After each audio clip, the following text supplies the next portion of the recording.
Hello, everybody. We're gonna start very soon. Or should we start now? Yeah, let's do it. Okay, we're gonna start now. Before we dive into the presentation, we're gonna open up with a chant. And if you know it in your digital spaces or here in person, feel free to chant along with us. We have the words up on the screen, and then I'll talk more about like the meaning of it once we finish. All right. E ho mai kai ke mai luna mai e.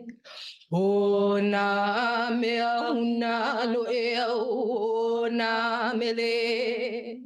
E ho mai, e ho mai, e ho mai, e ho mai kai ke mai luna mai e. O na mea huna no e au o na mele. He ho mai, he ho mai, he ho mai, he ho mai, kai ke mai huna mai e. O na mea huna no e au o na mele. He ho mai, he ho mai, he ho mai. Aloha, everybody.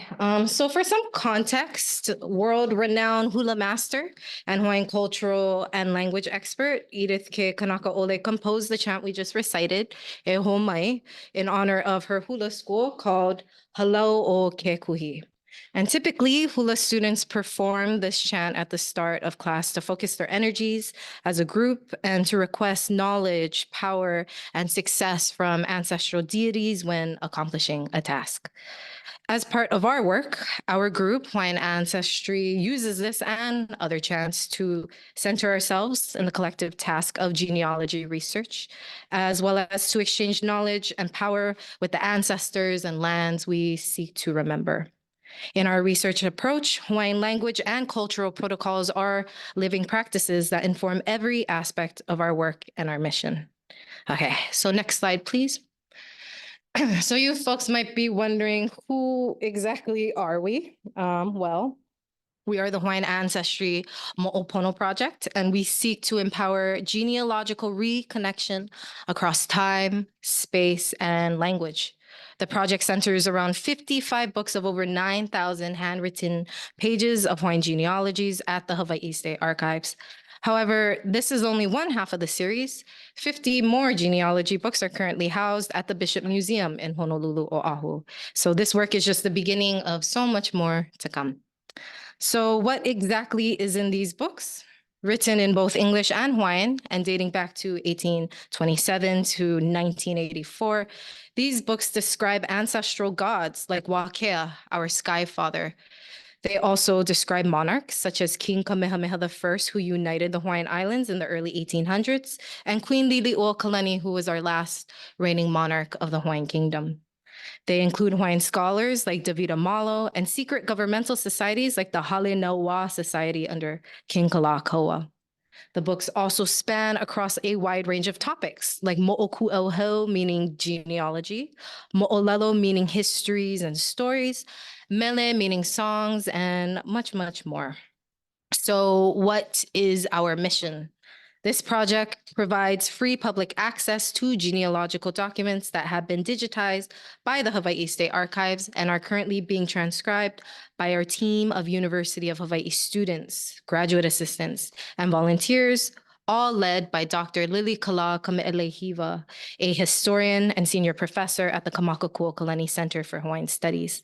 We aim to transcribe these historical resources into typewritten documents so that they are searchable by future generations of Kanaka Maoli, Native Hawaiians. Beyond just typescript work, Hawaiian Ancestry strives to, again, create free, accessible resources for the public and also to engage with the community about genealogy research. So next slide, please. So who makes up our team? Let's begin with our fearless boss, Professor Lily Kalaka Metlehiva, who serves as the principal investigator of our project. She leads our initiatives and secures funding so that we can exist. She is also the fire that fuels our team's love and passion for Hawaiian ancestral connection. And there's also me, Alyssa Anela Purcell. And as the project leader, I coordinate a team of students and work ranging from transcriptions, indexing, website maintenance, and public relations. I am also a third-year PhD student in Indigenous politics at the University of Hawaii at Manoa. Feel free to have a seat here. And thank you so much for coming. Okay. And we also have Lehua, Valerie Lehua Kahikina, our website manager, who ensures that the Hawaiian Ancestry website, which is at hawaiianancestry.weebly.com, she ensures that it's up to date and accessible, especially in ensuring that all members of our community, from grandchildren to grandparents, can easily navigate our platforms. She is also majoring in Hawaiian Studies at the University of Hawaii at Manoa. On our team, we also have Brandy Alo, who is our public relations manager, and she keeps our communities informed and engaged through newsletters, social media, and outreach programming, all aiming to raise awareness and to expand our volunteer base. She is currently earning her master's in Hawaiian Studies at the University of Hawaii. We also have Halia Osorio, whose birthday is today. Okay. Yeah, I did that on purpose, Uncle. Yeah, and so Halia is our vetting and indexing manager, and she closely vets all transcriptions to ensure that they are of high quality, align closely with the original documents, and are compatible with the Content DM platform, collaborating with transcribers, indexers, and the website manager. She is also pursuing her master's in Hawaiian Studies at UH Manoa. Yeah. Our transcribers and vetters, including Lahela Matos, are dedicated to transcribing the 9,000 pages, again, of handwritten genealogies, working through a detailed 3-level workflow to maintain accuracy and quality. Lahela is pursuing her master's from the Department of Urban Regional Planning at UH Manoa. Another member of our team is Makanalani Gomes, who currently serves or just finished serving as the co-chair of the Global Indigenous Youth Caucus. And she has been our project's bridge into the UNPFII, helping raise awareness of our work and mission on an international stage. Makanalani is earning her master's in Hawaiian Studies from the University of Hawaii. So all of these Hawaiian women are the foundation of this work. Alongside them, it is also important for us to acknowledge the Gladys Brandt account within the Kamakukuokalani Center for Hawaiian Studies, which is our current source of funding. Our past funders include the Kamehameha Schools, as well as the Omidyar Foundation. We're also closely associated with the Hawaii Nui Akea School of Hawaiian Knowledge and the Hawaii State Archives, which provide invaluable support and resources. Together, this team and our partners work tirelessly to advance our understanding of and engagement with Hawaiian genealogies. Okay, so for this next portion, it's a bit extensive, but I think it's important for us as a genealogy project to consult our own genealogy as a project, starting in the late 1800s. Many of our genealogy books come from the Papa Ku'auhau o Na'ali'i Hawaii, or the Board of Genealogy of Hawaiian Chiefs. And according to an 1884 report, King Kalakaua established the board in 1880 to gather, revise, correct, and record published and unpublished Hawaiian chiefly genealogies, history, music, and customs. Now, fast forwarding to 1905, legislation established the Public Archives of Hawaii, which is the former name of the Hawaii State Archives, which opened to the public in the following year in 1906. Now, fast forwarding to 1991, members of the archive staff compiled a large index of all the genealogy books and newspapers housed at the state archives. And our books, according to that massive index, come primarily from personal donations, as well as the M80 Kuhio Kalaniana Ole collection, again with roots stemming from the Board of Genealogy of Hawaiian Chiefs. And in 1997, the genealogy books were first digitized by the Genealogical Society from Salt Lake City, Utah. And those are the scans that are currently displayed among the Hawaii State Archives' digital holdings. Next slide, please. Now, this section of our timeline brings us to the more recent past. Under the direction of Kumulili Kalaka Me'elehiva, I interned at the Hawaii State Archives in 2021.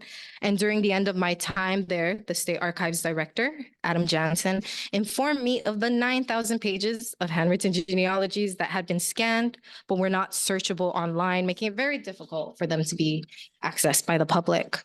In response to this, Kumulili Kala formed the Hawaii State Archives' Genealogy Recovery Project and secured funding from Kamehameha schools by October 2021. And in January of 2022, our project launched our website in the hopes of reaching and connecting with Hawaiians from across the different islands and throughout the diaspora. And we also hope to connect with other Indigenous peoples across all 7 regions of the world, which is a major part of the reason why we've come to the UNPFII. A few months after our site launch in April of 2022, our group members attended the UNPFII for the very first time, representing the Kamakakuokalani Center for Hawaiian Studies delegation and Kalahui Hawaii delegation. We participated in the GIYC, conducted a site event presentation, and delivered interventions before the forum regarding the U.S. military's water contamination on Oahu, as well as its harm across the Pacific. We saw the UNPFII as an opportunity to collaborate with Indigenous peoples in regards to their own genealogy research and initiatives. Thank you for coming. Mahalo. Maybe we can move the chair forward. We can run over it. I move this forward. A few months after, come. Yeah, sit anywhere. We got room. Mahalo. And on July 29th of 2022, our group presented and participated in the Mo'oku'auhau Hackathon event, organized by the group Hawaiians in Technology and Purple Mai'a. And at this event, we considered how we can better integrate technology into the genealogy environment and spaces, and how technology can help organize genealogies in ways that safeguard and amplify Hawaiian knowledge. Okay, next slide, please. And in early 2023, we presented at the Lahui Hawaii Research Student Conference regarding ancestral reconnection and genealogy research in the Hawaiian community. We were specifically looking at best practices that align with our community. Around April 2023, our group returned to the UNPFII, participating in the Global Indigenous Youth Caucus and delivering interventions around the ongoing harms of U.S. militarization in Hawaii and the Pacific. And around July 2023, our group changed our name to Hawaiian Ancestry Mo'opono, which Brandy will speak more on the meaning of that name later on in this presentation. And more recently, in January of 2024, we presented at the Hawaii Ku'uhome Aloha Summit with the intention of sharing materials, tools, and guides with our communities on how to begin genealogy research and accessing local repositories, whether physical or digital. Okay, so now while I've discussed the history around the books and the history around this project, Hali'a will now look at the history of the books themselves, specifically their provenance and scope. All right. Well, so our genealogy books are currently being housed at the Hawaii State Archives as a singular collection, though each book has a genealogy of its own. Some of the books have retained details of this genealogy, but not all of them. The primary source of this collection is the Prince Kuhio Ole collection, but there also have been private donations as well as extant documents from royal organizations like the Board of Genealogy of Hawaiian Chiefs and the Hale Nawa, which was a secret society for Hawaiian royals. Both of these were formed by King David Kalakaua. Now, in terms of scope, many of the books are the genealogies of chiefs, and by extension, in our Hawaiian way of thinking, they are also genealogies of the Akua, or gods. But there are also many non-royal or personal familial genealogies in our collection as well, such as G Book 48.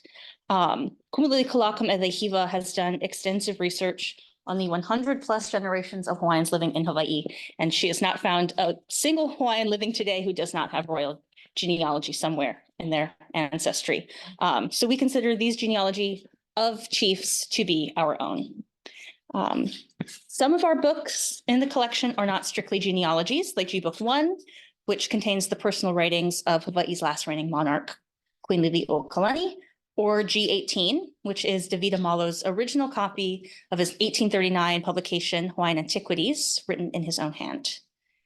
Because these books were written by our ancestors, we treat these documents as ancestors as well. While many of these books are not overt genealogical records with names or dates and places of birth, they contain invaluable information to future generations of researchers. One effect of the Lahaina fires last year is the mass destruction of irreplaceable cultural artifacts, including archival documents, not unlike the genealogy books that we use today. The fires opened our eyes to just how important digitizing and disseminating these documents are, and it's Kumuli Kala's hope that we will make these invaluable and ancestral documents immortal. And now Brandy will come on and talk a little bit about the many meanings or kauna of our name. Aloha mai. The name of this project, Moʻopono, is a representation of the legacy that we aspire to leave behind. The Hawaiian word mo'o, meaning a succession, series, and a genealogical line, forms the first part of the project's name. The addition of pono, which translates to righteousness or excellence, emphasizes the project's commitment to ensuring the continuity of our mo'oku'auhau, or our history and genealogy, which connects us with our ancestors and the past. In Hawaiian culture, mo'olelo refers to our stories, which we share with people to pass on the knowledge and the values of our ancestors. Additionally, mo'opuna refers to our grandchildren who carry on the legacy of our ancestors into the future. The Mo'opono project aims to connect the past, present, and future of Hawaii by preserving our heritage and ensuring that our ancestors' stories and memories live on. As we speak their names, we invoke their mana, or spiritual power, which helps to shape our understanding of the present and our vision for the future. By embracing our culture and history, we hope to create a brighter future for ourselves and for future generations.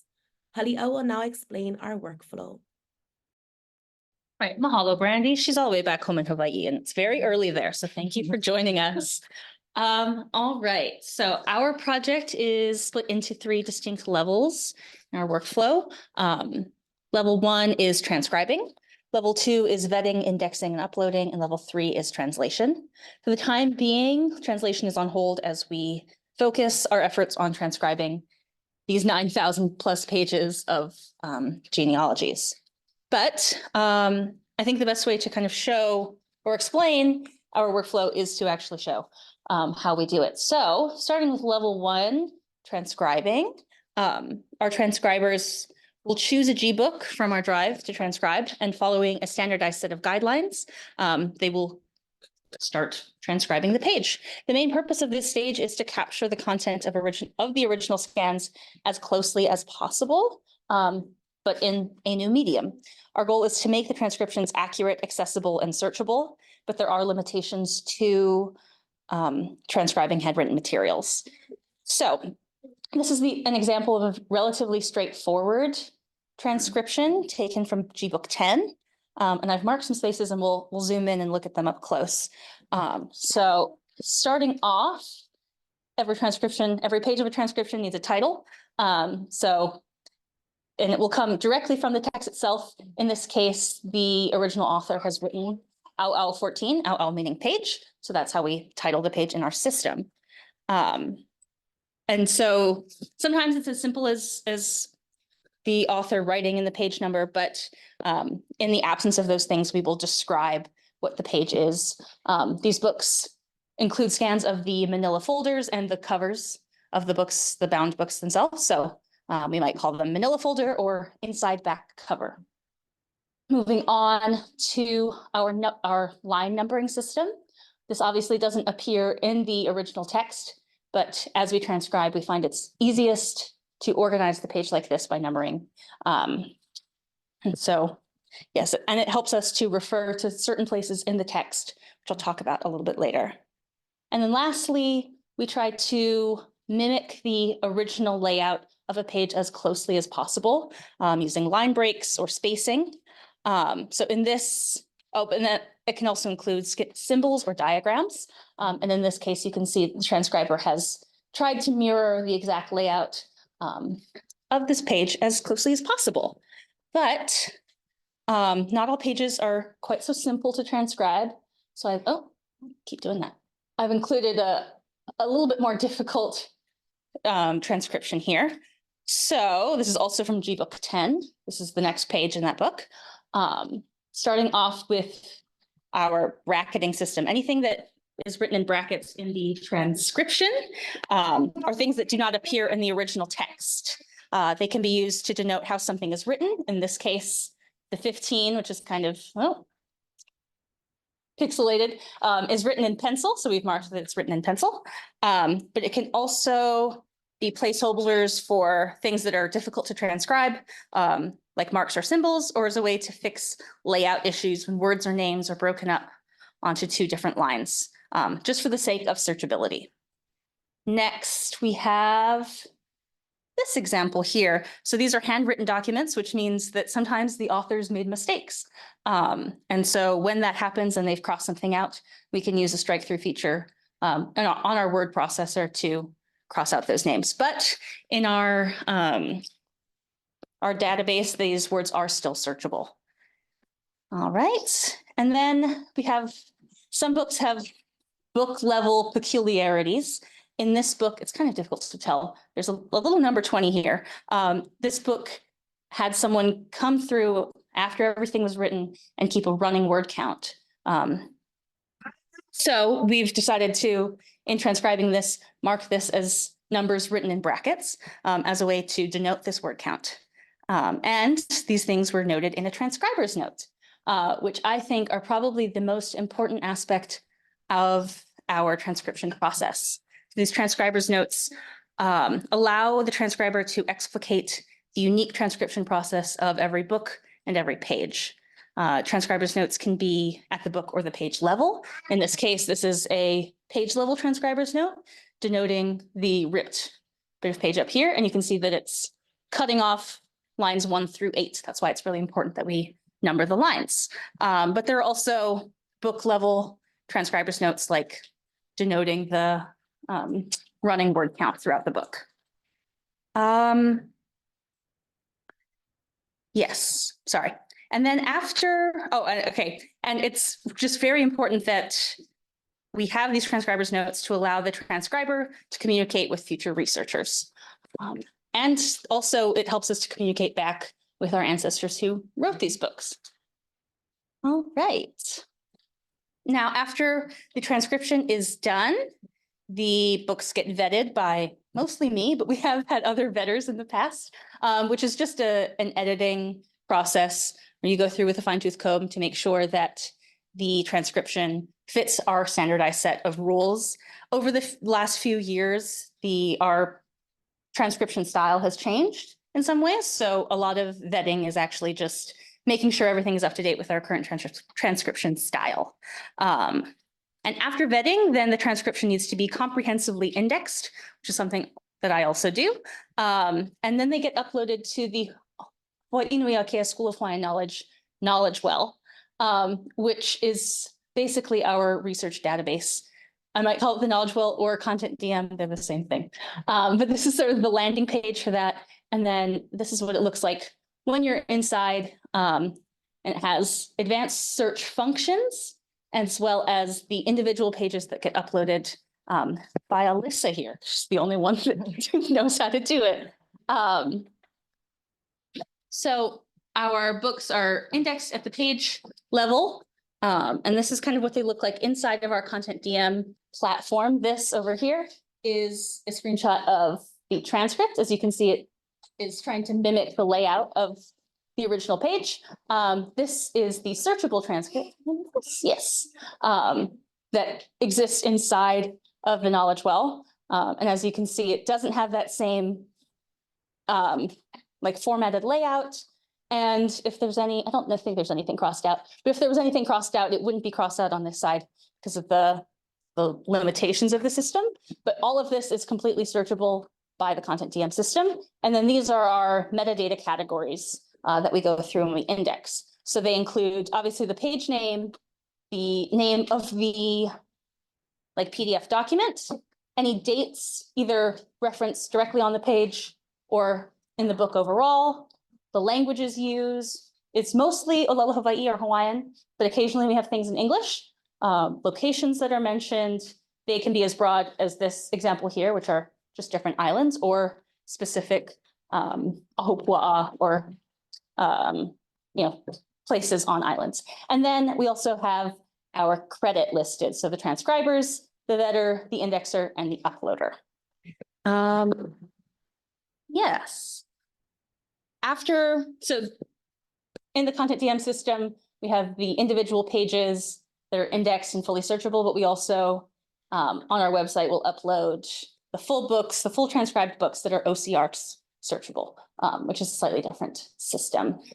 And then I'm also going to kind of walk us through our website. I actually have it open. I'll hold that.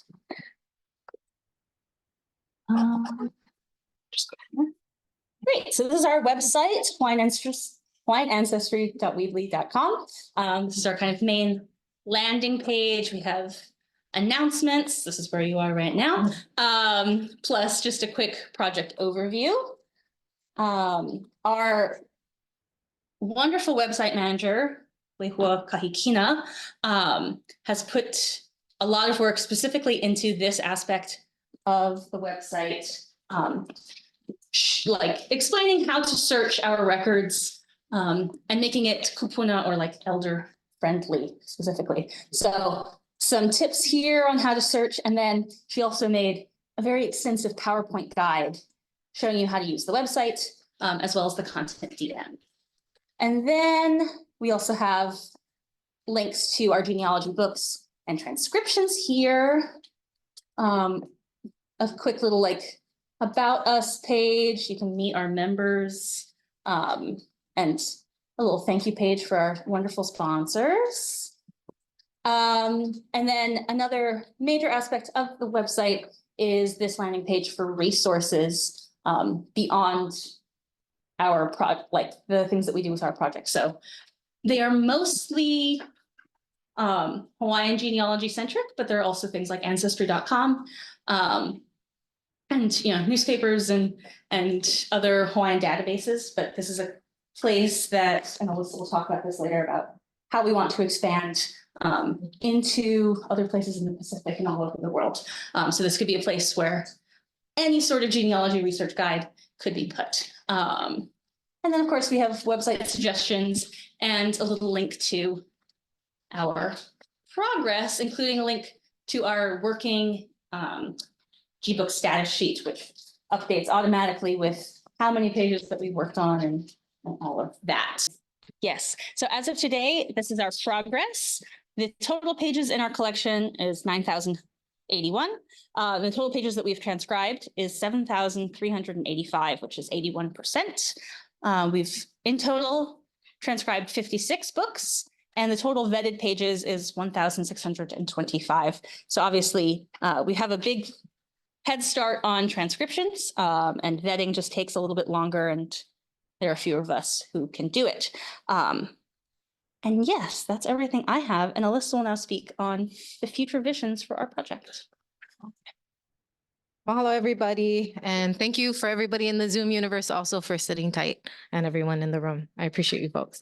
But yeah, mahalo halia. This next section will be specific to future visions and future directions that we envision for this work.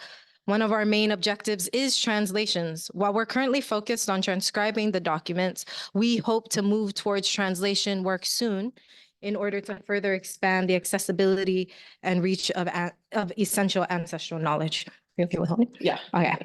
This objective is a result of the ongoing efforts of Kanaka Maoli to reclaim our mother tongue amid the illegal occupation of our lands by the United States. In 1896, the illegitimate Republic of Hawaii banned the use of the Hawaiian language in all schools, and the state of Hawaii only lifted the ban in 1986. Our project's objective transcends mere translation. It's about reviving a language that is the breath of life to our culture. With less than 5% of Hawaiians fluent in our ancestral tongue, these genealogies remain a closed book to many. Our mission is to unlock their stories, to bring the wisdom of the past into the conversation of today, and to ensure that more than just a mere fraction of our history is known and honored. Next slide, please. Another objective is to deepen our research around the books. These G books, as we call it, contain the mo'oku'auhau, or genealogies critical for understanding Hawaiian culture and history. These genealogies are not just family trees, they're integral to our research and knowledge systems. And yet these very valuable resources have been underutilized in research and academia. Many of them have been barely opened, and the depth of knowledge they contain has not been fully engaged. Our project aims to change this by using the genealogy books as a foundation for a variety of new research initiatives. These could range from academic studies that provide insights into historical societal structures to educational materials and curricula that bring this knowledge into classrooms. The goal is to make this information more accessible and integrated into our understanding of Hawaiian history, culture, and identity. Moving forward, we plan to fully engage with these genealogies, recognizing their value and potential to contribute to various fields of study and community awareness. Next slide, please. Other future objectives, including expanding our other future objectives include expanding our partnerships to include more repositories and more genealogical materials. After the Lahaina fires consumed sites such as the Lahaina Heritage Museum, and with the rapid acceleration of climate change in general, it is apparent that we need to safeguard our ancestral materials in multiple spaces, both physically and digitally. Mo'opono wants to help hold that space for our community. We also want to incorporate more community and digital outreach programming into our work, especially when it comes to serving the Hawaiian diaspora. According to the latest numbers from the 2020 US Census, of the more than 680,000 Native Hawaiians in the United States, 55% of the population is currently living outside of Hawaii. Because of the high cost of living in Hawaii, Kanaka Maoli have been priced out of paradise, priced out of our own homelands. Mo'opono wants to ensure that the diaspora is connected to our families back home in Hawaii and that they have free access to our ancestral knowledge through our digital platform. We also hope to develop digital programs, materials, and again, curricula that Hawaiians can engage with and implement no matter where they are located in the world.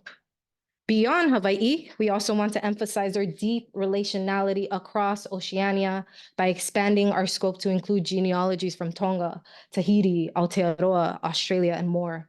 And in the context of the UNPFII and GIYC, another main goal of our project is to inspire and learn from other Indigenous youth across all 7 regions of the world in their journeys to reclaim genealogies and ancestral power amid colonial violence and climate change.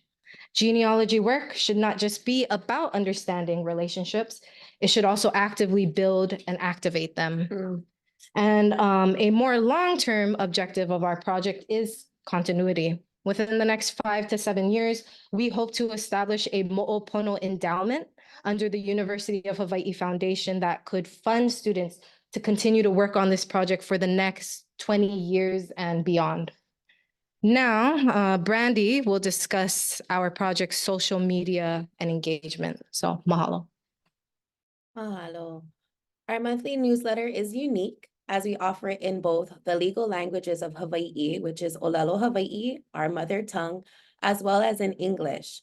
We understand that less than half of our people can comprehend the Hawaiian language, but through the revitalization of our native language, we are witnessing a growing interest among our Native peoples in learning and teaching the next generation as our ancestors did. Our newsletter provides project updates and intriguing facts that we find in our books. And our aim is to connect, as like Alyssa said, the 55% of our Hawaiian population that resides in the diaspora to their roots and genealogy. Next slide. So how are you able to follow and support our project?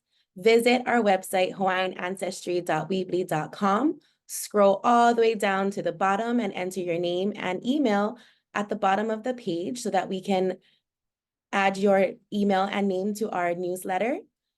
We are also present on Instagram and Facebook at Hawaiian Ancestry, so find us there on social media. And also feel free to contact us and email us at contacthawaiianancestry@gmail.com. We would be very grateful if you or anyone you know would donate to our Kamakakuo Kalani Travel Fund so that we can continue doing this work outside of Hawaii and reach our diaspora. Mahalo nui. I'll turn it over to Alyssa, our project manager, for our last thoughts.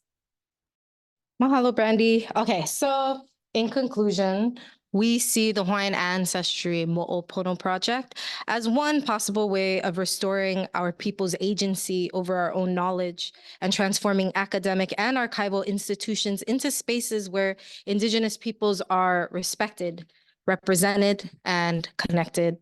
The future of Hawaiian Ancestry Mo'opono is as boundless as the ocean itself, bridging islands of knowledge and creating a network of shared history that empowers and unites. This vision is our kuleana, a responsibility we embrace with pride and purpose. So mahalo nui aloha for walking this path with us. Together, we will ensure that our ancestors' voices are not just echoes, but vibrant conversations that guide us forward.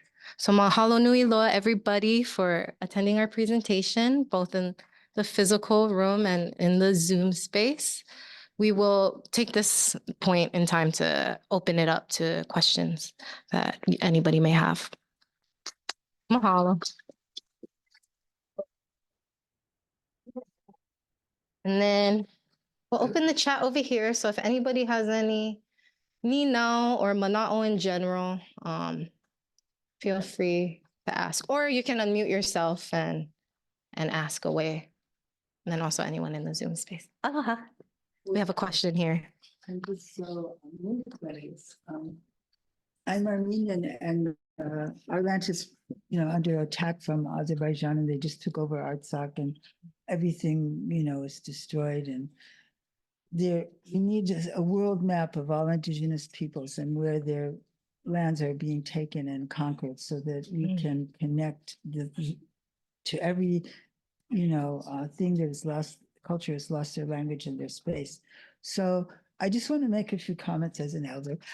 First of all, you have to be very careful of Ancestry 23 and all of those places, because I went to one of their lectures and it was just amazing. They thought that Egypt wasn't in Africa. It was very Eurocentric. They don't have a lot of indigenous DNA, so the information they give you is Western oriented. And also, it's very scary that in this age of genetic, what do they call that? Genetic designer babies, they can, you don't know what they're doing with your DNA. They could just take it and put it in Trump's grandchildren or something. And so really, you really have to be careful to warn people about, the sites you put on for ancestry stuff. And also, I just think that, it sounded like you had a thing about youth. Do you have any elder programs to are specifically, worldwide elders that that would be good so that we could fit in. Mahalo for your mana'o and everything, all of your comments. Our professor, Kumulili Kalakame'elehiva, she actually teaches a lot of kupuna groups, a lot of elder groups around Mo'olelo, which are stories for us, and then also around Hawaiian language. And so she is always making sure that whatever work we do is understandable and translatable to all parts of the Lahui, all parts of our nation, which includes kupuna, our elders, because they are the foundation when it comes to Hawaiian knowledge production, Hawaiian knowledge organization. If you look at all of our past stories, kupuna elders are the ones who are always stirring the plot. Yeah, and always keepers, baby. Yes. Okay, so thanks you again. Mahalo. And I also appreciate your comments about how the current, I'm just going to sit down and talk, Klamai, how the current systems, whether it's physical or digital, are not compatible with indigenous ways of accessing. They want to steal our DNA and our information and our history and trust it. And you have to be very careful. I would take Ancestry off of your website. They're just asking. Personally, I would take it off of your website, Ancestry. We'll definitely take that into consideration, because for us, Aina or land is a site that has been so much exploited by our colonizers. And we do look at the digital environment as another extension of land, another extension of Aina, a space And we I need to just want to protect. say that right now, the colonizers are every single indigenous nation, like Maori's burnt up, Artsakh is gone, and they're erasing our history systematically, everything, so that every indigenous nation has to have another safe place to put their information, because it's our homeland, Artsakh, they just is killer drones and bombs, Yes. and it's very quickly gone. And so we have to warn everybody to do this. Yes, that's mahalo for your mana'o. I really appreciate it. And then for the genealogies that we currently do have on the website and that we're engaging with, they are, we did receive permissions from because there's a certain provenance to all archival materials. I don't want you guys looking at my, okay, aloha everybody. Because they come from the Hawaii State Archives, and in order for them to be there, they went through a whole process and permission had to be given. So these specific genealogies are open to the public, and they came from the newspapers, a lot of them during the 1800s. And so that's another space that is considered more open than other spaces. But definitely that's something, safeguarding the digital environment is at the forefront of our work and mission, especially looking towards the future. But mahalo. Okay, anybody else have, wanted to. oh, kumu? Aloha kumu. Offer. Yeah. Okay, yes, Kumu, our fearless boss. Would you like to voice your mana'o? Voice my mana'o about what exactly? Oh, okay. No worries. I thought you had a comment. To offer. But at any point in time, Kumu, if you feel the need to go ahead and unmute yourself and, join in the conversation. I'm really proud of your presentation. I think you've covered everything so well. You are the next generation of leaders in genealogy, and that makes me very, very happy. I'm going to have to jump off pretty soon because my ride has just arrived to take me to work because I'm teaching today. So thanks to everyone who has come in New York at the UN. I hope that all Indigenous youth will write down the stories of their ancestors, talk to their elders, and see what else can be saved, because colonization is like a fire that tries to sweep off everything of our history in order that they take our land. And we're here, we're back. We were 1 million Hawaiians before, we're 680,000 now in the world, and we have come back to collect the rent. So love to have all of you folks be doing this in all your countries.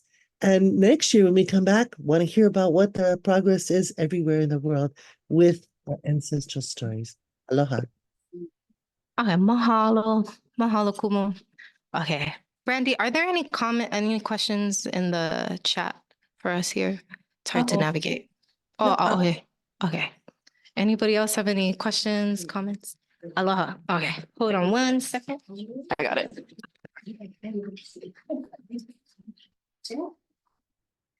So was there an agreement between the traditional government and the state that is now, so basically the state through the university owns all of these genealogies? Has there's been like a reconciliation or some sort of ceremony? So Halia discussed a little bit during her provenance about where the books came from. At one point in time, they belonged to our monarchs. It was in the possession of Queen Liliuokalani. And then from her, it went down to her nephew, Kuhiokalani Anaole.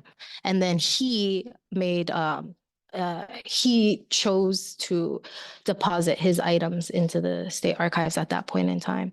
And so that was his choice to do that. But as it currently exists, there is no agreement between the Hawaiian people and the Hawaii state government in regards to safeguarding materials or any type of agreement in general. It's something we're hoping to establish as a nation in the future, but as of right now, it's not in existence. So it's personal donations on part of our monarchs. I think Native Hawaiian Legal Corporation is at the forefront of IP or intellectual property as it pertains to these items. They just got a new executive director. So I think maybe in the future that's a potential collaboration.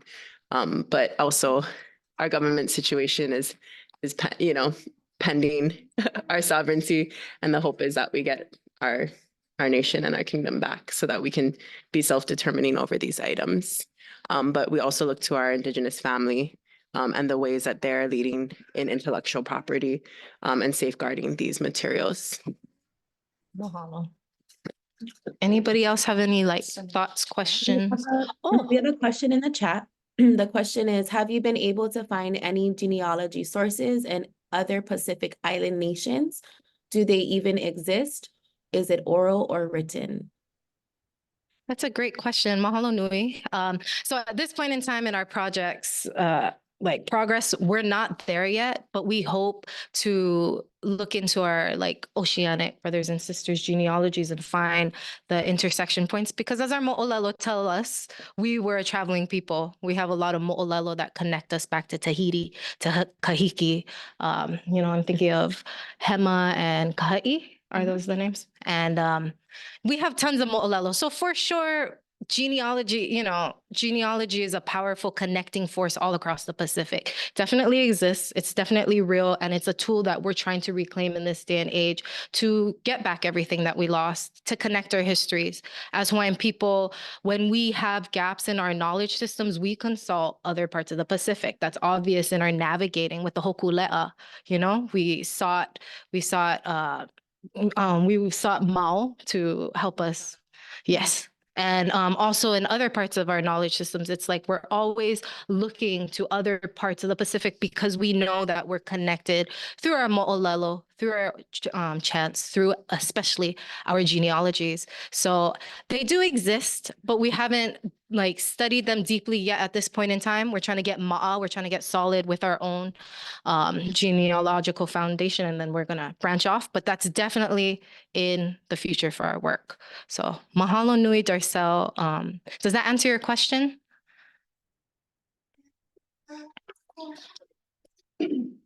Mahalo. Mahalo. Any other questions in the chat? Okay. Any other questions in the real world? Not that Zoom world isn't real. Yes. This is just another thought, but Hawaii in particular is such a melting pot of different nationalities. So going forward, we have so much mixture here, so much hapa and hapa. What will you do with the genealogies of these other nationalities?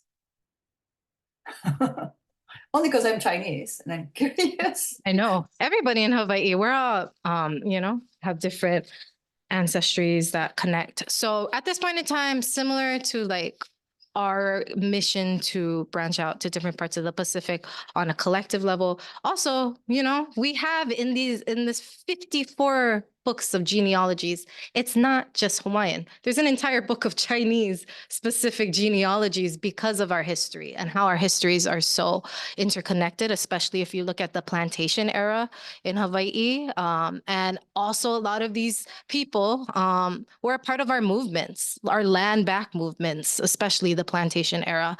And so different cultures, different peoples are very much integrated into our histories. But yeah, so we're open to it. We're also hoping to reach a point in time where people kind of come to us and approach us with their genealogies, whether that's Hawaiian, whether that's Chinese, whether that's Portuguese, whatever it be.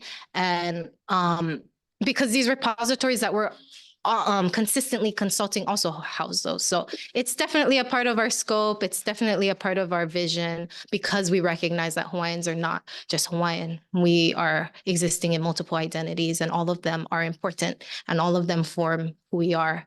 And so definitely a part of it and something we need to remember and consider. So all of our ancestors are important and all of our ancestors are paths that we can reconnect with, sources we can reconnect with and empower ourselves through. So mahalo for that question and comment. Mahalo nui for your work. Oh, just reading different things in the chat. Oh, mahalo, everybody. Yes, I think genealogy is a connecting force for anybody, whether Hawaiian or not. Okay. Man, or Brandy can just tell me if somebody has a question. You said you were going to move towards the future. Oh, yeah. In working on the future, does that include like present genealogy and kind of, updating it, I guess? Yeah. Did you speak on that a bit? That's not really. So that's a perfect question. We believe that mo'oku auhau is an active living force that we want to engage with on a daily basis, whether it's integrating it into the professional space through practices. But a part of that is realizing that mo'oku auhau is dynamic. We're molding it. Oh, it's so cute. See, there's the baby. This baby is a representation of mo'oku auhau in the flesh. But yeah, it's oh my God, I wish the cat, she's the cutest thing on the planet, everybody. Mo'opuna, yes, that is part of our part of our name. And so we have always recognized that mo'oku auhau is an active tool. Our monarchs understood that when Queen Liliuokalani was imprisoned in her own palace for 8 months. One of the things that she sought and clung to during that politically tumultuous time was the kumulipo, which, if for those who don't know, the kumulipo is our origin story, one of our origin stories. It connects us back to the beginning of time as a people. So it's a collective genealogy for the Hawaiian people and for everyone who lives in the universe. And so what she did while in prison is she translated it. She sat with every single line of that 2,000 line chant and translated her brother's transcriptions of it. And what she did at the very, very end of it is she weaved in her own genealogy, her own mo'oku auhau. And in my opinion, in my research, in my analysis of that, she is it's an active resistance. It's a form of continuity. It's like we were a people of power since the beginning of time. And to this day, even if I am imprisoned in my own home, I am still active. I'm still living. I'm still weaving a legacy because she positions herself, her brother, her family into the line. And who comes next? The entire nation. She wrote that and she published it. She purposely published it for us to understand that it exists and to also in ourselves, weave ourselves into it. This is Hali'o Osorio. She has a sister named Heolio Osorio. And what she did was at one point in time, I think in 2008, she did a poem before the White House. And she, similar to the legacy that Liliuokalani demonstrated during her imprisonment by weaving herself into the genealogy, Hailey also continued that legacy, and that's in 2008. And back when Liliuokalani was in prison was 1895. And so genealogy is not just genealogy for genealogy's sake. It's highly political, and it's highly a tool of resistance in the face of colonial powers that are trying to eliminate and erase us. And so to them, it may just seem like a chant. They may even put like a melody to it. But for us, it is a active declaration of our continued existence. And so that's one thing we are striving to do, is to let people know that this is not a thing of the past.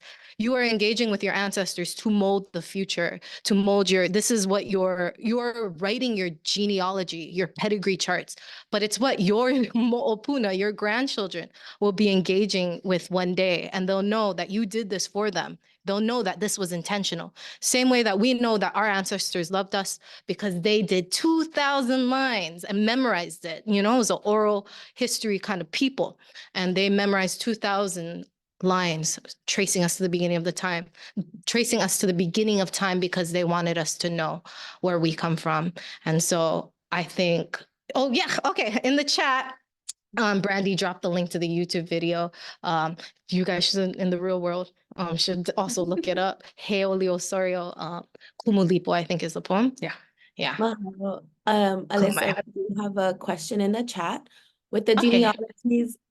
genealogies, you've been transcribing, is there a distribution of genealogies originating from the different islands in Hawaii Pai'aina, such as genealogies from Kauai, Maui, Hawaii Mokupuni, etc.? If so, how is that distribution? And mahalo. I love this question. Please correct me if I'm misunderstanding it, but I think you're talking about like organizing genealogies based off of islands. Is that like the gist of it? Because for me, that veers into the conversation of knowledge organization systems, which is a big thing in the library and archival world. We're always talking about that. And a lot of the ones that we're engaging with in the Western public education system is Haole, is Western, is foreign systems of how to organize knowledge, how to access knowledge, and how to engage that knowledge. And so we're still at the beginning of those talks for knowledge organization in our project, but that is exactly what we are moving towards. We are looking towards using AINA as a knowledge organization system. And that's kind of similar to the comment where you organize the genealogies based off of their different islands. And so this is, we're not there yet. We're still at the point where we have to transcribe them so that we know what they are.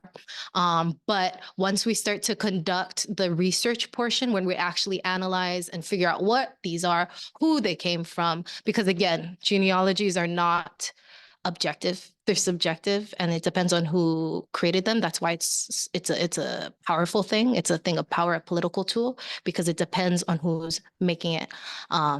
For sure, genealogy links intimately with land and our yes. And so the Ahupua'a land management system, that is a land formation where it begins in the mountains and then it goes down to the sea. It's how we would organize our land before white people came and forced us to change our whole land systems, which messed up our food systems and all that kind of stuff.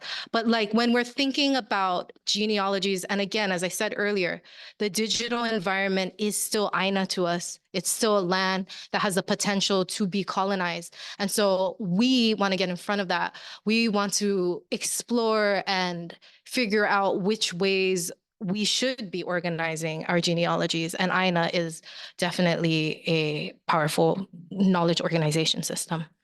I will say that specifically in these books, they don't necessarily, the way that they're written, they don't necessarily denote specific islands, but there are sort of, I hate to say standardized, but sort of standardized lines of Hawaiian genealogy, like the Nana Ulu or the Ulu genealogy lines, and they are referred to that as that in the in the original documents themselves. And oftentimes they're also, the way that we think of genealogies is being being recited for a specific person. So a lot of times you'll see the same names over and over as they kind of come down to one person, especially those genealogies from the Board of Genealogies of Hawaiian Chiefs that was like created specifically to uplift and promote the genealogy of King Kalakaua and his siblings, Nalani'eha. So you see a lot of the same names over and over and very well-known and documented lines, but they aren't necessarily always by island. But that is something in the future we definitely want to explore. Yeah, it always depends on the person's intention and what they're using the genealogies for. And that will also inform the knowledge organization system that they engage. But yes, mahalo. And then somebody in the chat did a shout out to Kumulili Kala'a's Hawaiian Genealogies course, which is my favorite course on the planet. It's very interesting for people outside of Hawaii. It's a course where you study chiefly genealogies alongside your own. And then at one point, you're obviously going to find out that they are connected. And so, and that's a unique part of being from the Kamaku'u Kalani Center for Hawaiian Studies. You're doing this research of your own people, but in the process, you're also researching yourself. It's deeply beautiful, introspective, and connecting. But yeah, shout out to her class. Any other questions or comments? Might be a basic question. Okay, great. Was there like fluid movement between islands, or is it like tribes or nations or whatever? Do you know what I mean? Yeah, that's a great question. We were split up into different kingdoms. I know that the islands were organized differently depending on what point in history you're looking at them from, but for a good portion in Kawakahiko, it was the Northern Kingdom, Middle Kingdom, and Southern Kingdom. And a lot of those kingdoms were split up by genealogy. And so like, for example, at one point in time, well, Kauai and Niihau, right, have Yeah, always they're been the genealogically Hawaiians. connected. And then Maui and Lanai are also genealogically connected. And then when you see the different chiefs engage with one another, whatever comes from their like union or their fight rearranges the governmental structure. And so it's like Pilina relationships are nation building. Her sister also writes about that in, what's the name of the book? Remembering. Yeah, thank you. Remembering Our Intimacies by Haoli Osorio. And basically one of the main like ideas behind that book is that relationship building is nation building. And that's a good demonstration of that. But yeah, so we were separated into different kingdoms and they engaged in relationships and then also warfare. And then that reorganized. Yes, yes, yes, yes. Tribes. Yeah. How do you guys have million tribes? Yes. Yeah. Oh, I'm sorry for those on Zoom. My response is actually if you take in the clause 341 class is probably the hardest class because you're actually studying 100 generations in 15 weeks of chiefly genealogy. So it's a tough course, a lot to memorize. And basically what you're going to take a look at in that her analysis of these genealogical connections is to see how all of our leaders were actually connected. So Kamehameha, the right to rule, he had Ohana and Maui, he had chiefly genealogy on Oahu, Molokai, Kauai. So his lines connected and traversed throughout the Hawaiian archipelago. And that's because of chiefly genealogy. So it's for us, David Malo, who's a well-known scholar of the 19th century, Hawaiian scholar, always said that, it's so important to know who you are and your ancestors, because if you don't know who you are, then you actually fall to the pit of commonality. And then you just become a maka'inana, which is just a common person in Hawaiian society. So, but all Hawaiians actually descend from chiefs. And that's what Lily Claus, 38 years of teaching that course has done to over 5,000 students who have taken Hawaiian studies at UH Manoa. That is one of my most favorite courses because I come from a family that wasn't super connected with their genealogies. And so I re-engaged and reconnected with that in her class because I had to get an A. And so, and it's just so empowering to realize where you come from and who's like behind you, like who is in your veins, who is empowering you all the time. So grateful for that. Any other Ninau or Mana'o, any other questions or comments? Yeah. Yes. I am presently taking that course now, and it is very difficult. I also took her Hawaiian mythology class before that, which was wonderful. I took that twice, and I'll probably take the genealogy class twice because it takes that long for me to accumulate all that. But it has been wonderful and absolutely fascinating. As I said, I am actually Chinese, and I'll comment that my parents always said they were pure Chinese, but they actually did some DNA genetics, and my uncle apparently had 12% Hawaiian or Polynesian in him. So where it came from, we're not sure. And that I also started to think that if you've considered using, the modern DNA genetics to look at some of these lineages, might be interesting. So mahalo, but yes, and Lily Kalas courses are all online, so they're available to all of you. So, Mahalo. And she teaches it for free for those of you who are interested in Zoom. So you want to learn how to start it and how the course works. It's very intense. Yeah, it's one of my most favorite courses. At this point in time, we're not engaging with like the blood quantum kind of online resources like Ancestry.org and then 23andMe, just because like for us, our ways of identifying are more in mo'oku'elho based rather than blood quantum. And then one thing that has been like an issue in our communities is blood quantum when it comes to the Department of Hawaiian Homelands. And I don't, to explain it to people not from Hawaii, it's, they parcel out certain lands for Hawaiian people if you qualify under a certain blood quantum. 50%, which is not, that's never how we've identified as a people through blood quantum. And it's just, I see it as a tool of erasure, a colonial erasure on their part to, reduce us into nothing, but exactly.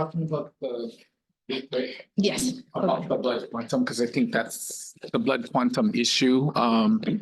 So the original legislation from Prince Jonah Kuhio Kalaniana Ole, he was actually one of the first representatives to the US Congress when we were a territory of the United States. The original legislation in 1901 to the US Congress was only 1/32 blood. So that's 3%.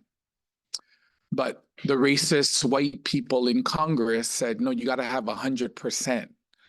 It took 20 years for that legislation to finally pass, but it was based under 1/2 of that blood quantum, and that became the compromise.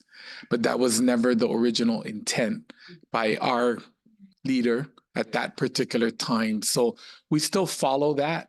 You're Hawaiian if you're 1/32nd, 1/64th, 1/512, as long as you can show your genealogy. I teach chant, and I love to teach genealogy as well through chant. So this is really something that I think people, for us, it's that having that historical context. So by us going the farther back we go, we look at it as the more forward we go as a people.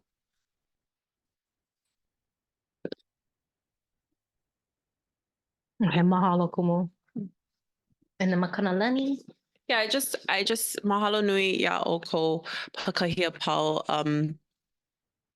Thank you so much to the hui, to Kumulele Kala, to Kumukeli'i, to this project Mo'opono, to all of you folks who are stewarding our ancestors and their names. And I know as much as this kuleana is definitely a heavy lift, a heavy awamo, I'm just so thankful to my colleagues and to get to, jump on and be a part of it. But really the aloha is to you folks and to Kumu for doing this for 38 years, almost 40 years. And then for you folks kind of being the succession plans and taking this across. And I think as we think about intellectual property and other things, we're here to collaborate and to learn from the Indigenous family.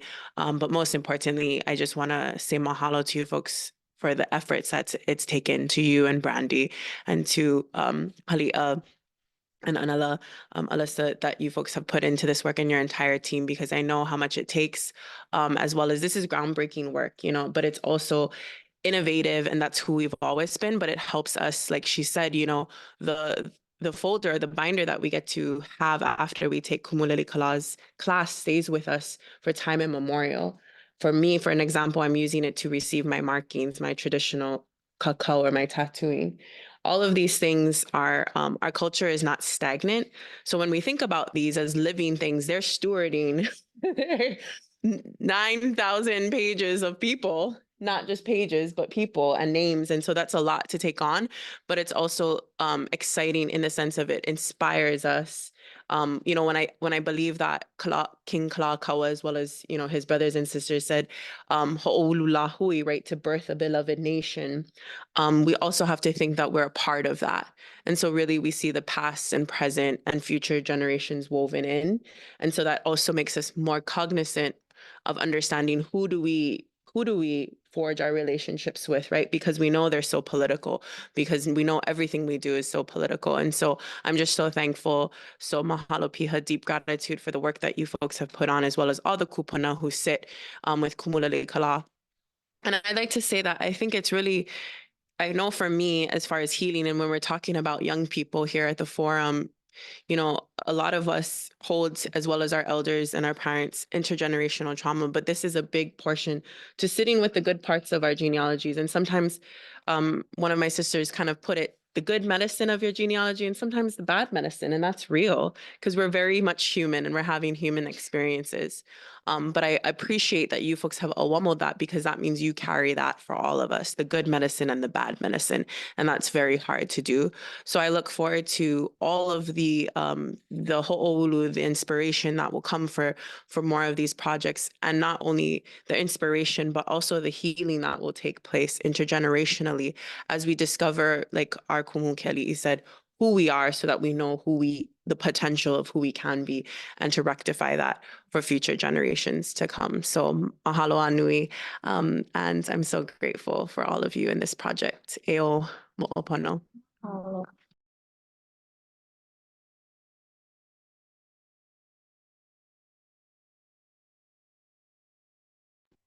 Okay, yes. Mahalo nui makanalani. We love and appreciate you always. Should anybody else have any questions? Go ahead. Yes. So both kind of about the genealogy course, but just when someone's studying their own genealogy and history in general, what do you kind of do or recommend when you do encounter a lot of holes in your history and I guess just in your experience in the course, kind of either or? How often do you find that someone actually finds a true dead end in their history? Mahalo nui loa for that question. There are several different approaches to addressing that, and it definitely depends on your cultural background. Like for Hawaiians, our knowledge is always interrelated. Multiplicity is the norm in the Hawaiian universe, and the reason for that is because an oli, a chant, it's always usually connected to a mo'olelo, a story, and the story is also connected to language and proverbs. And the beautiful thing about that is that there are multiple access points. There's never one thing to know something in a lot of indigenous spaces, but especially in Hawaiian spaces. And so it depends on what generation you're looking at. For the more recent generations, it would have to be if you find a gap in like the existing repositories, maybe consulting oral histories with friends and families. And then we're hoping at one point to create like a network, especially in the Hawaiian space, so that people, the community can engage with each other and connect those more recent holes. But looking towards the past, like for Makawakahiko, traditional times, the beauty of the way our ancestors set up our systems, our knowledge systems, is that there are many access points. And so I would consult the genealogies, I would consult the olis, I would consult the mo'olelo. But the issue with that is accessibility. And so we have 9,000 pages of unknown histories, unknown people. Our boss is one of the world's foremost experts on Hawaiian genealogy. She is the world's foremost expert on it. And she hasn't recognized a good amount of the genealogies that are present in these books, which is like beautiful, exciting, but also goes to show that we're not even scraping the ice of anything when we research. Like, in my opinion, in a single book in this collection could give birth to 5 million dissertations. We don't even really know who we are without looking at all of these books so intimately and detailed. And so I think a lot of things need to happen to address those gaps. And I think repositories and archives and researchers play a major role in that by creating accessibility points, by going into these colonial institutions that have accessibility policies that are very anti-people, anti-community. Like they're only open from the working hours. They're not open on weekends. They're even the environments that they exist in are uncomfortable to be in. I know I used to be an archivist. And so like my fingernails would turn blue. And so it's like, yeah, for real, right? It's just like, it's not always a fun and opening environment. So I think there's a lot of different ways to engage in that. And I think a lot of people have different kuleana, different responsibilities in that. But again, for the more recent things, we need as a people to get to a point where our conversations are genealogy based, where we're talking about it on a daily basis. Like, and we do that at family parties. We do that at little conversations, little acts of resistance, little acts of, Hawaiian empowerment in these conversations when we're talking about genealogy. And so, yeah, those are some possible things. It again depends on your like cultural background and the ways that they organize and access and engage knowledge. But for Hawaiians, it's definitely the chance. But yes, as I've said millions of times, we want to create like a forum or something that people can engage actively, whether it's in the physical environment or the digital environment. Can you talk about maybe the language newspapers and? Oh, yeah. Brandy, you had Mana'o about that? The Yeah, Hawaiian Kalamai. forum. Yes. So we also have Hawaiian language newspapers that have been documented and digitized and scanned into a database. The unfortunate thing about these Hawaiian language newspapers is that they are in the Hawaiian language. And like we said in our presentation, that the majority of our Hawaiian people do not understand and comprehend the Hawaiian language. Another great thing about it, though, is that we have the revitalization of Hawaiian language over the past 40 years.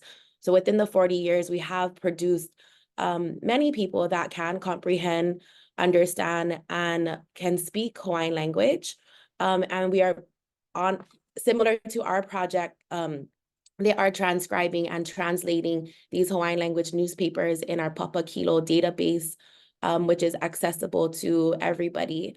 So similar to what they're doing in the Hawaiian language newspapers is what we're doing for Hawaiian Ancestry, our Mo'opono project, so that it is accessible to everybody, especially in the diaspora, which also helps connect our genealogy and our scope of work to kind of prevent the blood quantum issue that we have with the DHHL, Department of Hawaiian Homelands, because with them, we have to, and for other entities in Hawaii, we do have to show our genealogical ties to Hawaii, the islands, to our Aina, our land before 1893, which is the date of our overthrow. So even though we may have a little stop within our genealogy, we do have other things that we can access, like our language newspapers, our oral histories, like how Alyssa was speaking about, our genealogy, our chants, our hula, which is our dancing that we have also at different repositories like Bishop Museum. So although it may not be in one resource or one repository, we are lucky that we have a few. They're kind of expanded, they're kind of all over the place in Hawaii. And but the unfortunate thing is that a lot of us or a lot of people in Hawaii don't know how to access these things. So with our project, we are hoping to open the doors and make it accessible, help and guide people to understand where and how they can access their genealogy through the different repositories that we have here in Hawaii, and making it free access to these types of repositories, because they are important for our people and for nation building as well. So mahalo. Beautifully said. Mahalo. Oh, yes. I just wanted to add one thing about the vital importance of your work. I went to this lecture about how on Maui, Oprah's land wasn't even for sale because it's actually indigenous Hawaiian land. And this genealogy is very important to support that, and how the colonial settler laws, were trying to twist it so that the indigenous Hawaiians wouldn't have their title deed rights. And so going forward, if you look at all the colonial settlers and how they want to grab everything, this is you're doing great work. Mahalo. That means the world coming from you. I really appreciate that. Thank you. All power to you, baby. You are fueling our fight every single day. Mahalo. Thank you. Anybody else have any? Yes. I'm not a part of this. I work as a graduate research assistant in another office, but many of these were colleagues in not just the university, but also practitioner fields in the community. And I think, other of our teachers throughout Hawaii have really, when you're looking for an ancestor, right? We've been encouraged to, what is your ceremony? Is it burning something from your culture, something that smells, good, or that can protect you when you're going into this kind of space where you need to call them? Is it a chant or a song that your family used to sing? But a lot of that you'll only know if you sit with whoever is still left in your community or your family, like Kumulele Kala was saying, you know, she wants to check back in a year, and I'm sure she'll follow up on that because she's very good at that. You know, so if you have a time, I'm to a point, you know, where I just put on my phone and I just slip it under my elders, because I know this is not, it's going to come into my family, and I just want to hear their stories of what it was like. You know, Kumu was telling me a story of, you know, what they would do in a place called Papa Kolea, you know, when it was time to eat dessert or something. And it's such a unique story. Those are the gems and the gifts, because it's like you're looking for, like these shells, these poo amongst the sand. It's so hard, so rare. It'll take you many years to find, but you have to sit with it. You have to do your prayer. You have to curate your own unique ceremony.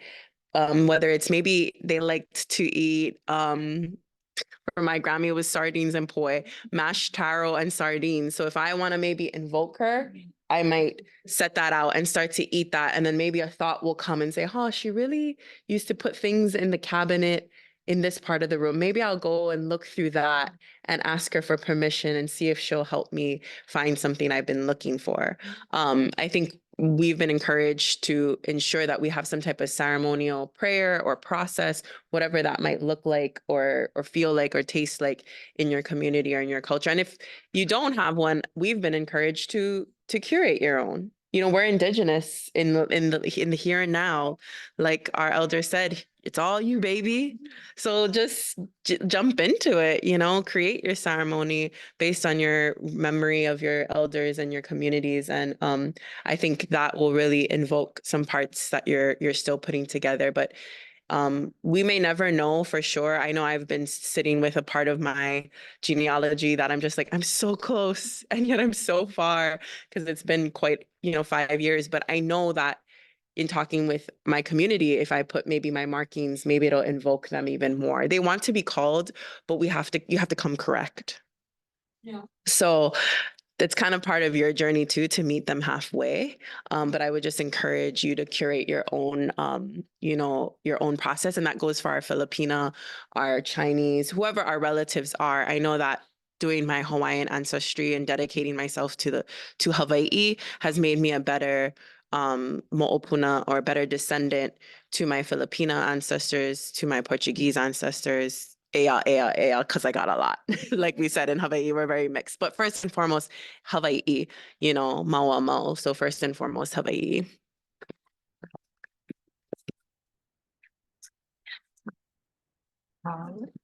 Just real quick.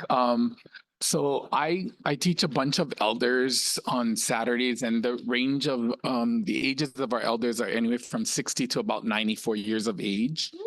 And a lot of them, you know, they went through a very bad time where the language was banned. So they grew up in a very horrific time, couldn't speak English, speak Hawaiian.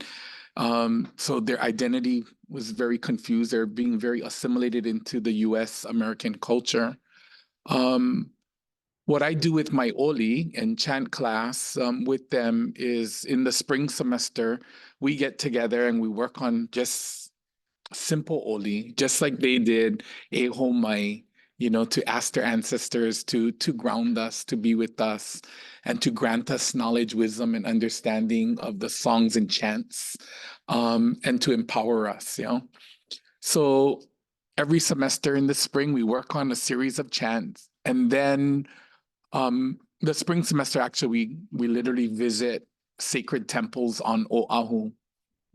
And the sacred temples take us to places that are very ancient, built a very long time ago. And when we actually do our ceremony and our Oli and our chants, so the person that actually wrote that chant that Alyssa and Halia and others started in the beginning was Auntie Edith Kanakaole. So I actually graduated with my certificate from her daughter, Auntie Pua Kanakaole Kanahele. She's world renowned as far as traditions. And she always told us that when we chant, it's like you're reclaiming your landscape. You're reclaiming your recalling of your memory so that your ancestors can be with you. So this is my tips to the elders that I'm teaching. And a lot of them some of them have passed at age 94. A couple of them 2 years ago passed at 96. I lost my mother at age 95. And a lot of them struggled with their own identity. And what was so beautiful prior to them passing was it said, I'm so proud to be Hawaiian now because I can chant, I can dance hula, I can do my genealogy, I can do my introductions in Hawaiian. And so it's like that reclaiming of their cultural landscape and their identity through Oli. So that's my gift back to the elders. So I've been teaching that for 25 years. Since 1999. It's a Saturday class, and I teach it for free. And I have students from Japan and Mexico and New York and all over. And it's a little because Hawaiians are spread out all over the world. So I love teaching it. And I only charge $20 a year because we got to pay for a little, but the classes are all free. So that's just a little tip that I do with my elders as a real example. Kalamaikumu, someone is asking what and where does he teach? I know you answered that, but maybe we can We get into that class. Yeah, so actually you can send us your email and then we can invite you. We have a Google Classroom, and so our Google Classroom actually has all our cultural resources with the chants that I teach, the MP3 video files and audio files. And then we have Lily Kala teaches also on Saturday Hawaiian language. I teach a hula class in the morning. Lily Kala has an Olelo class after that. I have a beginners and intermediate class for chant, and then one of our other colleagues who's also a professor at UH West Oahu, she teaches the Hawaiian stories class. So we actually look at the Hawaiian language newspapers. Wanted to let you folks know that we were the most literate people in the world. We had over 100 Hawaiian language newspapers that were in circulation from 1860s, even past the overthrow. So we have over 1 million pages of these 100 Hawaiian language newspapers that are still in the works of being digitized. Mahalo kumu. Woohoo! Yes. But yeah, mahalo. And I have taken chant classes with Kumukeli'i, and it has been a great asset in my life, especially when I get to those roadblocks where I can't, I hit a roadblock and I'm at this ancestor. Sometimes I just talk to them through the chants, and they do hear it and they respond in different ways if you kilo or observe your environment. And so that's one methodology, that if the archives and the people and the conversations are not getting you there, just reach within yourself and talk to them, because they want to be talked to, at least in my opinion.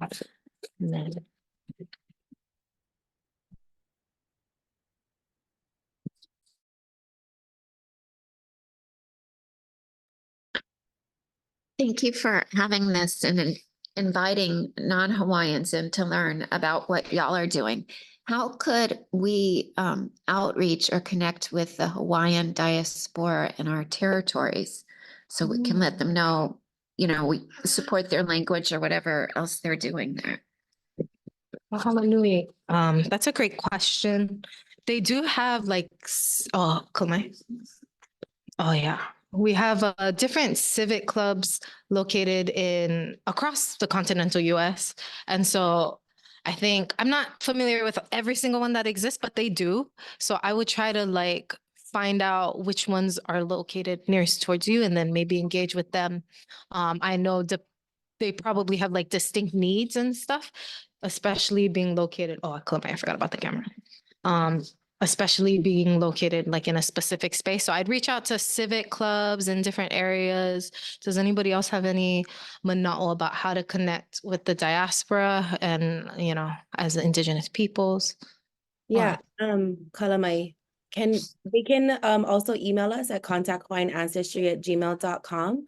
If you can put in the email the region or the area that you are in, and where these Indigenous or Native Hawaiian diaspora are located, then we can kind of research what what there is around them, and then we can also engage with them through our newsletter.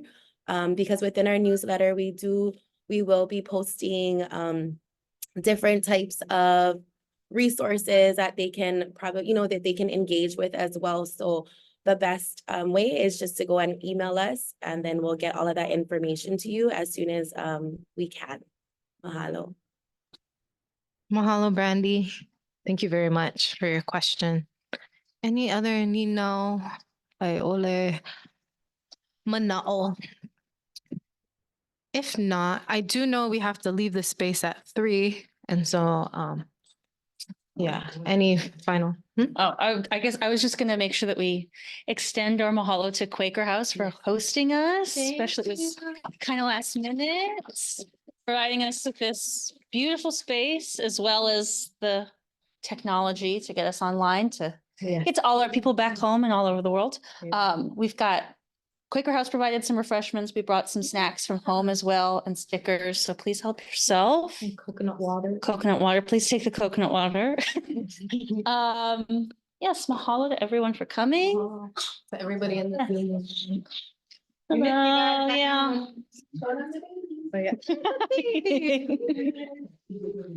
But yeah, mahalo everybody. Thank you so much for attending. If you want to get in touch with us, please leave your email in the chat or contact us at contact hawaiianancestry@gmail.com. And yeah, so mahalo everybody. Appreciate everybody.